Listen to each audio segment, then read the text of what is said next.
2, 1.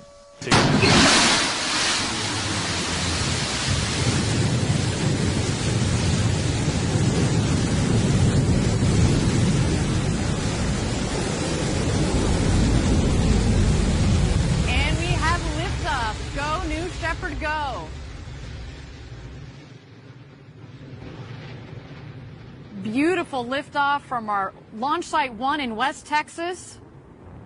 You can follow along as she gains speed in the bottom left corner of your screen. There's the speedometer, altimeter in the middle there.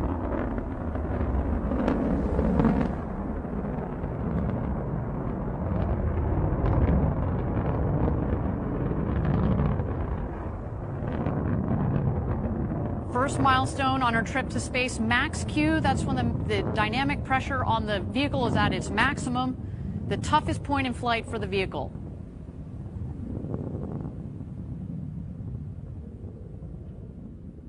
And max Q is confirmed.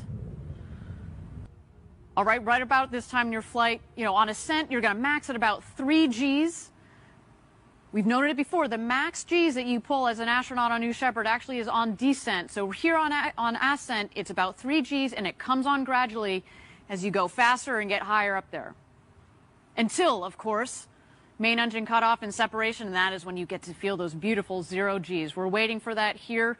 Next stops, MECO and separation.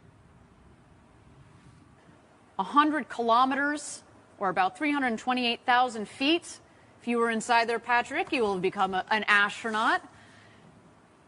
And we're just waiting for the 2 craft to hit their apogee. You'll know they've hit apogee when the speed hits 0 in the bottom left corner of your screen. There it is, apogee just at about 346,000 feet. Of course, we're going to have official stats for you after the flight via Twitter, but so far, so good, Patrick. Looks to be a nominal flight of New Shepard. You see the booster on the right and the capsule on the left. This is when they've begun their descent. As we've seen in the past, obviously the booster is going to beat the capsule down to Earth as it's more better aerodynamically shaped. Mm-hmm. And thank you again, everybody, for joining us live for New Shepard's 15th flight to space. We are 5 minutes into what appears to be so far a nominal flight for New Shepard. We, of course, preceded the launch by what appears to be a perfectly executed astronaut experience rehearsal. While there are no astronauts on board today, that was a critical step towards our march towards first human flight. At this point, the booster is re-entering the atmosphere. It means it's going to have air pressure against which those aerodynamic surfaces Patrick and I were walking you through can push against to guide the rocket back to its landing pad. And to think this rocket will have peaked at almost Mach 4, and by the time it touches down, it's just going to touch down at about 8 kilometers per hour or 5 miles per hour. So relatively speaking, a nice soft landing. Critical, as we talked about reusability, the softer the landing, the quicker you can turn it around, right? You're not jostling the rocket, you're not jostling the hardware. You want to be able to flip it around nice and quickly. So there you see the aft fins. We also call them the pie fins because they're shaped like pie wedges.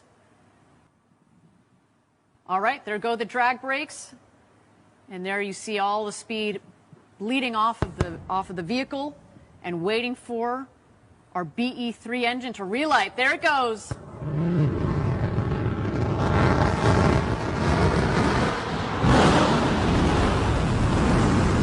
Landing gear deployed. Oh, look at that smooth landing.